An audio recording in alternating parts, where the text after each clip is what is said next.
नाज़रीन मोहतरम, हम यहाँ ये भी जानना चाहेंगे कि आज़ादी का हकीकी मफ़हूम और इसका तसव्वुर, मैं चाहता हूँ कुछ इस हवाले से डॉक्टर साहब इरशाद फरमाइएगा।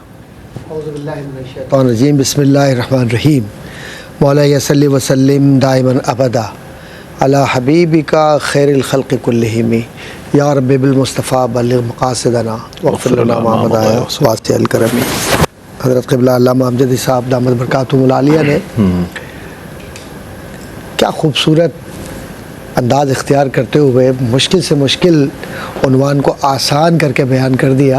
अब ये हम पर है कि हम कितना समझते हैं और कितना याद रखते हैं। क्या बात, असल बात ये है। बेशक अब सवाल ये पैदा होता है, as a social scientist, as a Muslim और एज एन इंटरनेशनल सिविलियन, और जो सिविल सोसाइटी है पूरी दुनिया की, ये आज़ादी के मफहूम को लेते कैसा है? असल बात ये है। असल बात ये है, ये असल बात। मार्टिन लूथर ने ये बात कही थी। चलिए किताब सुन्नत की बात की ना, तो मगरिब भी जो है वो इस्तिफादा यहीं से करता है, बस ज़र्फ इतना है कि वो बयान नहीं करता है। हाय। तो मार्टिन लूथर ने एक बात कही थी कि आज़ादी सिर्फ ये नहीं है कि किसी कौम को खाने पीने का हक या रास्तों से गुजरने का हक दे दिया जाए। असल आज़ादी यह है कि वो फ़र्द जब खाए तो उसमें उसकी इज्जत नफ्स मजरूह ना हो। क्या बात है, कितनी बड़ी बात कही। बात क्या किया वो, वाह वाह वाह। ठीक।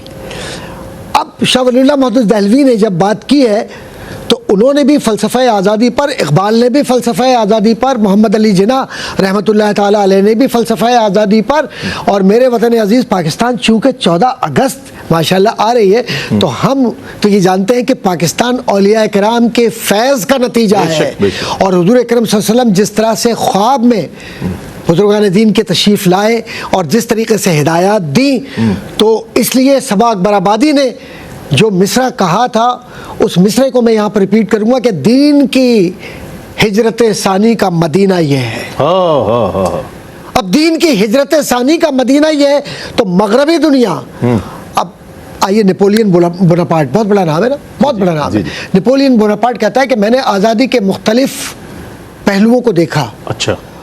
और मैं इस बात पर मुत्तफ़िक़ हूँ कि फ़र्द कितना ही आज़ाद क्यों ना हो जाए और आज़ाद ज़िंदगी क्यों ना गुजारे, जब तक कि वो हकीकी मानों में अंदर से इन्बिसात यानी खुशी को महसूस न करे, उसकी आज़ादी किसी भी एतबार से तस्लीम नहीं की जाएगी। क्या बात है, क्या अच्छी बात की। वाह। स्टालिन, चर्चिल, मगरबी दुनिया की बात कर रहा हूँ, सेंट थॉमस एक्विनास, प्लेटो ने भी बहुत कुछ लिखा आज़ादी पर। अच्छा डॉक्टर साहब, इजाज़त दीजिएगा, मैं खुद बड़ी दिलचस्पी से सुन रहा हूँ। हमारे नाजरीन भी सुनना चाह रहे हैं कि वो गैर मुस्लिम मुफक्किरीन, मुसन्निफ़ीन की जिनकी आरा को कोड किया जाता है और मुख्तलिफ़ मकामात पर उनकी आरा को अहमियत दी जाती है, आज़ादी उनकी नज़र में क्या हैसियत रखती है और उनके नज़रियात और ख़यालात जो है आज़ादी के हवाले से क्या है, वो डॉक्टर साहब जैसी ही शख्सियत को बयान कर सकते हैं। तो एक वक्फ़ा है, वक्फ़े के बाद लौटेंगे, डॉक्टर साहब अपना जवाब मुकम्मल फरमाएंगे, हमारे साथ रहिएगा। जी नाजरीन, आपका खैर मकदम इस्लाम और आज़ादी आज हमारा मौजू है और उस पर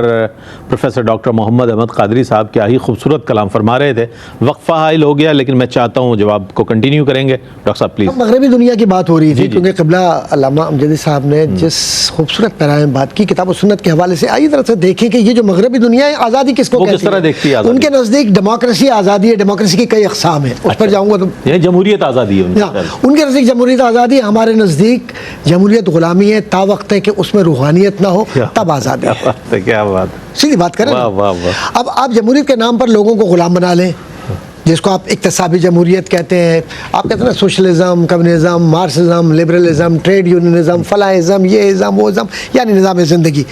निज़ाम ज़िंदगी तो सिर्फ एक ही है कि जब ग़ुलामों को आज़ाद करके अपने साथ बिठा कर जाने वाला जाता है, और ताजदार मदीना की ज़ात मुबारक जब ये ऐलान करती है कि अब तुम्हें कोई कमतर बढ़तर नहीं है, इसको आज़ादी कहते हैं। कायनात में ऐसी मिसाल कुछ नहीं है ही नहीं, मिसाल ही नहीं है कि जब फातेह उस ज़मीन को फतह कर रहा हो जिसने जुल्म और जबर की एक मिसाल कायम की है, लेकिन कजावे तक आपका चेहरा अनवर नीचे की तरफ जा रहा है, आंखों में आंसू जा रही, क्या फातेह ऐसे दाखिल होते हैं? ये आज़ादी है। वो आज़ादी नहीं जिसको तुम समझते हो कि चंद वोट डाल दिए और उसके ज़रिए इस्तिबदादी क़ुव्वतों को मजबूत कर दिया, कहा आज़ादी।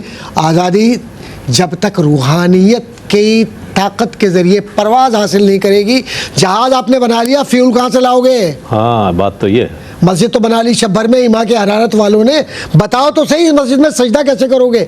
तो जब तक फ़र्द की इज़्ज़त नफ्स, उसके बुनियादी हुकूक, जो कॉन्स्टिट्यूशनल लॉ का एक उसूल है कि किसी रियासत को अगर जांचना है कि वाकई वहाँ आज़ादी है तो उसके पैरामीटर 3 है, सिर्फ इशारा करता हुआ जाऊँगा।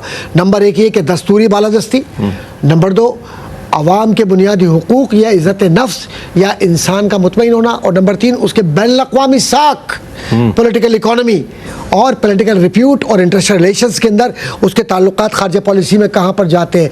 और अक़वाम आलम ने, चाहे वो लीग ऑफ नेशन हो या यूनाइटेड नेशन हो आज की, या माजी की बहुत सारी जो कम्युनिटी सिस्टम के अंदर आई थी, जब तक वो तस्लीम न कर लें कि हाँ यहाँ किसी फ़र्द को इसलिए नहीं मारा जाता है कि ये ज़बान, रंग, नस्ल की बुनियाद के ऊपर उससे मुख्तलिफ है, उस वक्त तक आज़ादी काउंट नहीं की जाएगी। हाँ, जिस वक्त ये कहा गया कि ये बिलाल है ना, यूँ हाथ पकड़ के यूँ पकड़ कर कहा, जाओ बिलाल आज़ान दो, काबे की छत पर चढ़ जाओ और जाकर आज़ान दी, इसको आज़ादी कहते हैं। इसको नहीं कहते कि ख्यालात में रहकर और हुमा को बिठा लिया सर पर, तो हुमा को कब जुगत पहचानता है। ओए होए होए, क्या बात, क्या बात। डॉक्टर साहब क्या कहने, मैं हमेशा कहा करता हूँ डॉक्टर साहब जब अपने जवाब का ततीमा फरमाते हैं तो लाकर हुजूर के कदमों में डाल देते हैं। उन्हीं के कदमों में सब कुछ।